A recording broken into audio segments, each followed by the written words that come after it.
G'day guys, and today Shorty and I are going to review the game which was between Geelong and North Melbourne at the MCG on the Friday night. But just before we get to that, currently we've got 215 subscribers, mate. Getting through the ranks, so that's really good. Now we've got this goal to get to 1,000 subscribers, and if we get to 1,000 subscribers, we're going to donate $200. Us and you and me.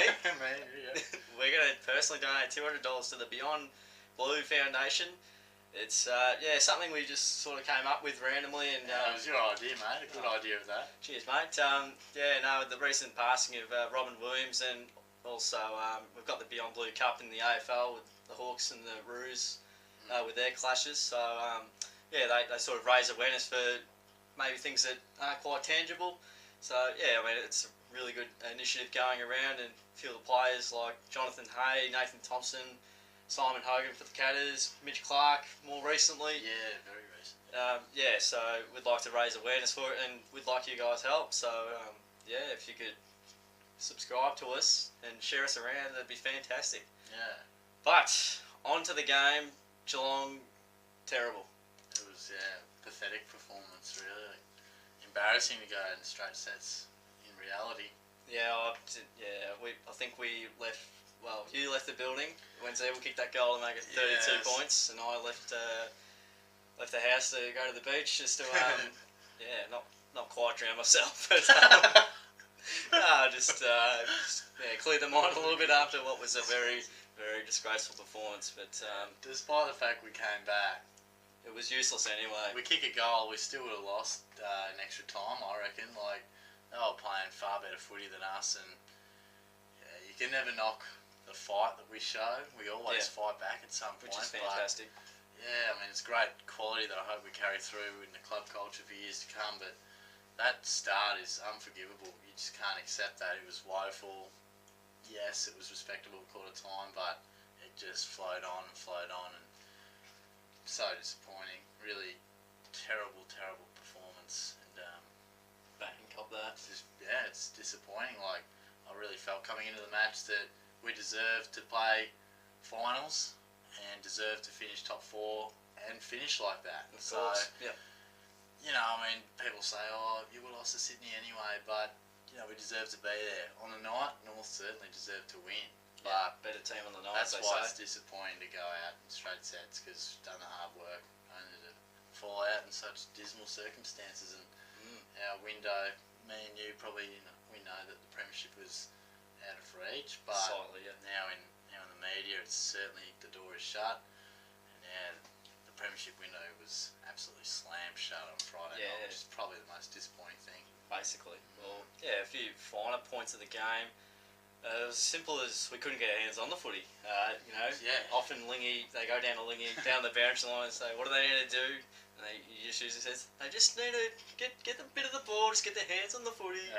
But simply, he just loves saying that. I think he's got it written down just so he doesn't forget. But lowest disposal count in 8 years, I'm pretty sure. So very huge start, isn't it? Oh, for that amount of time, you would have thought we'd had some other shocker, but guess not. Another simple fact, North were just simply first with footy all the time, and they just used the ball magnificently, which probably suggests we didn't put much pressure on them either. And it was very much like watching last week's game against Hawthorn, that outran us, outspread us, again, just these problems just arising, and they've had all year to address them, and they've just been amplified in the finals, as it so often happens for any team that plays finals. Probably as we expected. And just on that pressure thing, Scotty identified that as the tackling, something they'll need to improve, but you'd really like to think the intent brings about tackling effort, I would have thought, but probably the most disappointing thing was that start. Yeah, for sure. How they come out like that. Elimination final, I don't know. You would have thought, we haven't lost 2 in a row all year, and we lose the final, and obviously hasn't happened in 7 years. West Coast the last team to go out in straight sets. Maybe a little bit lucky. Fremantle had a few injuries as well, going out in straight sets, and first time both the sides that were the favourites, losing the first final, being in the top 4, have gone out in straight sets. So it's I think since 2000 that hasn't happened, or under the current final system. But it's flatters us a bit, I think. Yeah, true that. sort of escaped some of the scrutiny. Definitely, but Yeah. I guess, if you can take a positive out of it, to lose by 6 points to a reasonably good side, we're playing 20 minutes of footy with a few quality personnel out, not a bad effort, but still, the 22 out there definitely could have got the job done as well. Yeah, true. I think at the end of the day, a finals loss is a finals loss, I suppose, but Yep. like I said, you can never knock their fight and their character. It's what's won us the premierships. Probably shouldn't complain too much, should we? But With Sport Cats fans. yeah, but they always come back. But that loss, the damage was done, hey? Basically, yeah, so that's 5 out of our last 6 finals we've lost. Yeah. So it's coming a bit of a concern, not quite being able to step up in the big stage. Yeah, it is. Don't know if we can. We just can't win a final at the moment. Yeah, it's disappointing. We were trailing Port Adelaide in the one we did win. Yeah, do you know what, mate? I was actually going to mention to you, I reckon it's going to be very much like the Port Adelaide game last year, the semi-final, where didn't show up in the first half and came back in the second half. I thought it was a bit obscure to say since we're good first half side, and we were a good second half side last year, or good third quarter side. That was about it. But, Yeah. And North, obviously, a good second half side, and it reversed. To just flip around on its head, but that's footy, isn't it? It's all relative to the time and the scoreboard and where it all fits in. But of course, yeah. Yeah, disappointing. Shocking way to go out. End of a great era officially. Yeah. You can definitely close the door on that one. Yeah. So it brings new challenges and a bit of excitement, but also maybe a time for a bit of acceptance of not so successful. It sucks, doesn't it? Yeah. we don't want to. Yeah, we just want to deny it, but it is reality at this stage. Yeah. And all Cats fans out there, you should accept it because we are not the best. We were, but we're not now. So we'll move into the players' votes anyway. Who did you give them to, mate? Yeah, last votes for the year, and nothing too dissimilar to what I've done all year, and that's Joel Selwood at the top. He's got 3 votes. He was very impressive. Not his best game of all time, but in the circumstance, and I felt his first half was really impressive. It's great. 24 touches for the whole match, 8 tackles. He just leads from the front, as we know he does. He's had a fantastic final series. I think he'll win the best and fairest. He's my tip for the Brownlow. So there you go. Let's hope both those come through. Yep. 2 votes to Tommy Hawkins, 13 marks. And while I didn't quite see all of his goals because I was heading over the Yarrow at some point, but see you later. yeah, but he was probably, you could argue, was our best 4-quarter player nearly. But yeah, he for was sure. Selwood for sure, and Caddy, who I mentioned in a sec, but he took the 13 marks and got us, kick those goals he needed to kick in the first quarter when we, were really struggling. Absolutely, stood up, needed so something to happen. Yeah. that was really impressive, and he's had a great season. And gave him a 1 vote to Josh Caddy, and he's come of age a bit too in the last couple of games. I love the way he goes about it. Starting to fulfil that top 10 draft pick position that he had. So Such a ball. he is, isn't he? He loves the contested footy, and he gave Hawkins some silver service too, especially early. It was awesome.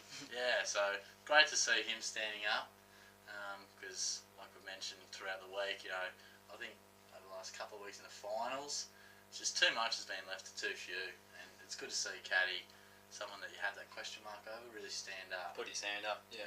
So too much has been left to Selwood over probably the course of the season. You could argue. yeah, you certainly can make a fair argument there. Especially in the last couple of games where it's really No doubt. But then my votes for this final one this year.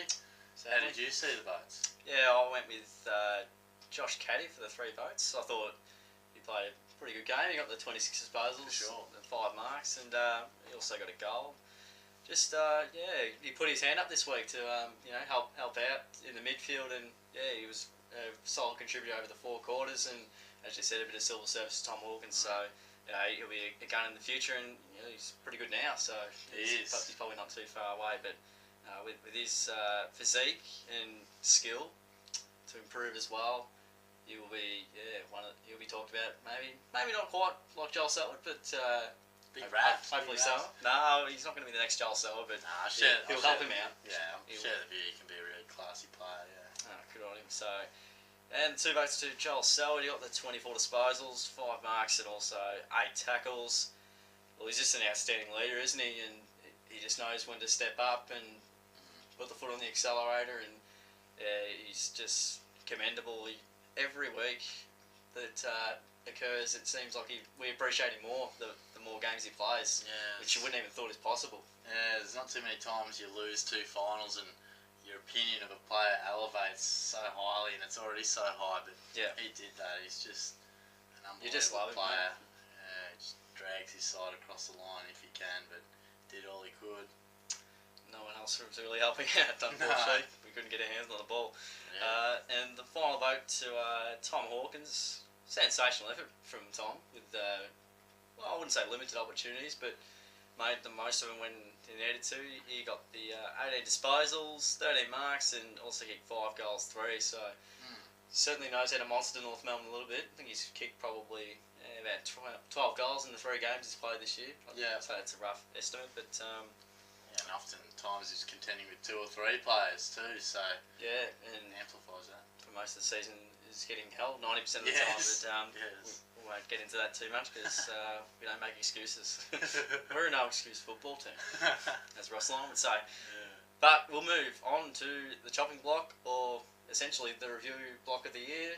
What have you got for a shorty? Pretty much. I mean, there's no next week, so it's about looking at next year. And damn. It's a few players retiring. Will they? Won't they?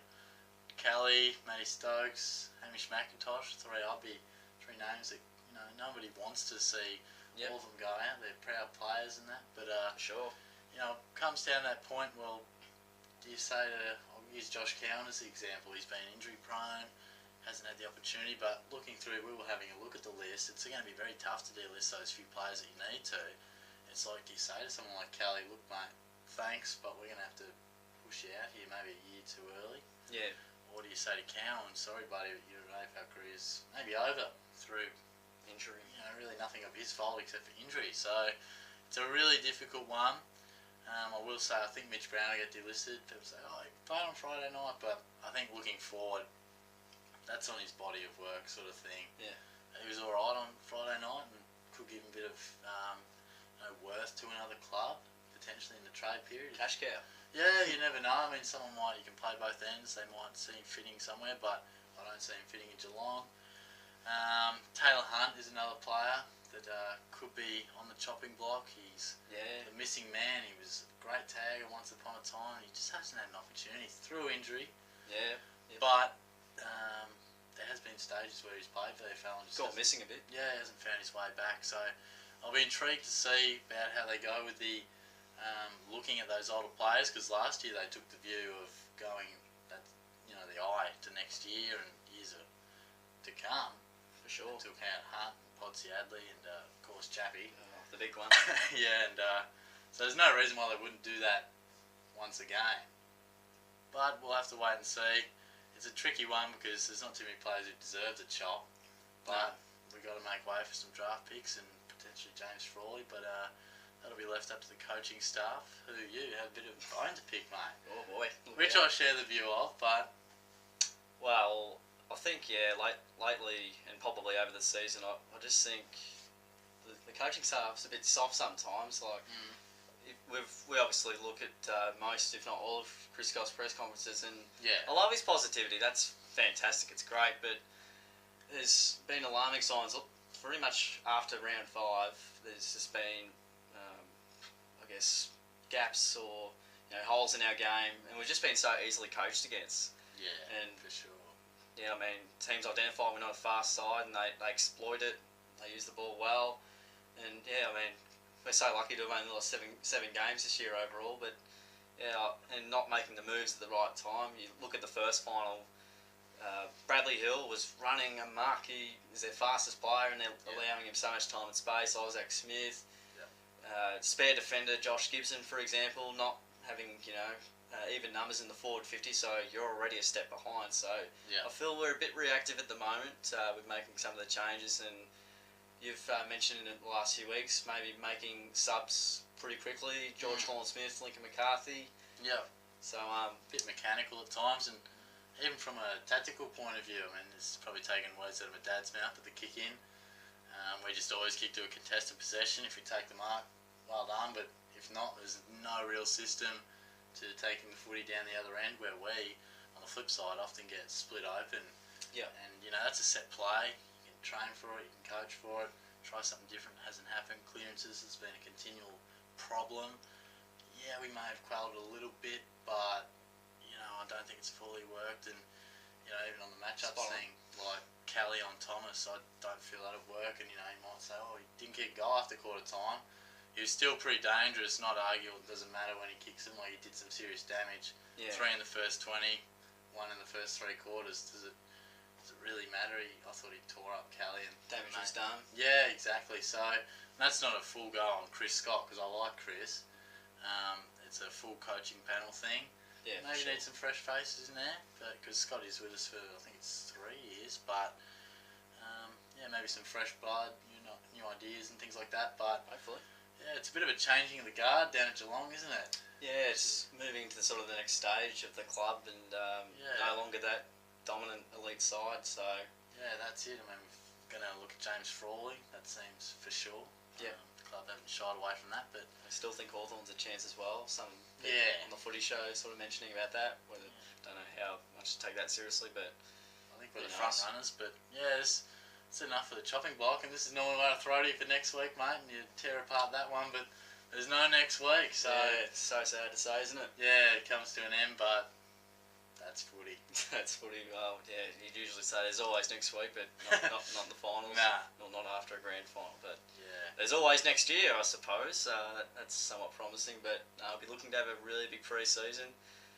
Hopefully get some guys back, like Nathan Vardy, Daniel Manzor. Man, he hasn't played since he matched Buddy in the 2011 qualifying final. Yeah, cross the fingers on those 2 blokes. Yeah, obviously we've discussed we don't want to put too much hope into them because of their unreliability in terms of injuries, but I'd like to think they'd make an impact next year. They're bound to have some luck now, you'd think. They deserve it. Every player deserves their fair luck to have a crack at AFL, so let's hope they get that. I hope so too, mate.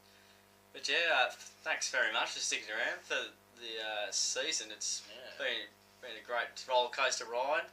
Yeah, with some very interesting performances, and I wouldn't say there's been too many games where they've been outstanding, but I guess that's indicative of the way they're going at the moment. They're going to that next phase of just getting rid of some of the older guys and rebuilding from the top 4 seemingly. Yeah, by no means will we just drop off the cliff and fall off the face of the earth. I think we'd probably agree that anywhere from the 6 to 10 mark will be for sure. Probably what we'll be aiming for, because obviously other clubs improve, and That's it. we're not going to go anywhere, but we're not the force we once were. So yeah, we'll sort of be that competitive side in the finals, probably similar to a North Melbourne or an Essendon, I guess. Yeah, very similar to that, I'd imagine, but hopefully more similar to North Melbourne. Yeah, well, they're playing what we should be playing in, but we won't go into that too much. But yeah, as I said, thanks very much for sticking around for the season. Comment any of your thoughts on the game with Geelong and North Melbourne, and like the video if you enjoyed it. Don't forget to subscribe to us as well. We love that, and also don't forget to check out my mate darijoe, who does the Geelong goal video highlights each week, and he's got the video up. So we'll check the link in the description below as well. Get on that, and Twitter accounts in the description below if I haven't already mentioned that. Again, very big thanks to sticking around, and if you can help us get to 1,000 subscribers for us to make a big $200 donation to the Beyond Blue Foundation, that'd be absolutely spectacular. It's a great cause, and we definitely need a bit of support there. So and stick around for the team reviews as well. We'll get stuck in a few of those in the coming weeks and months potentially. Yeah, and also we might mention a few players that have retired recently, and maybe not so recently in the last 5 or 10 years, and give them a bit of a wrap up and talk about them, and a bit of me time for them, I suppose. So maybe a few more goal kicking videos, some special highlights from Shorty and myself to potentially come as well. So those are a few of the plans for the summer. But once again, thanks for sticking around, and we'll see you guys all soon.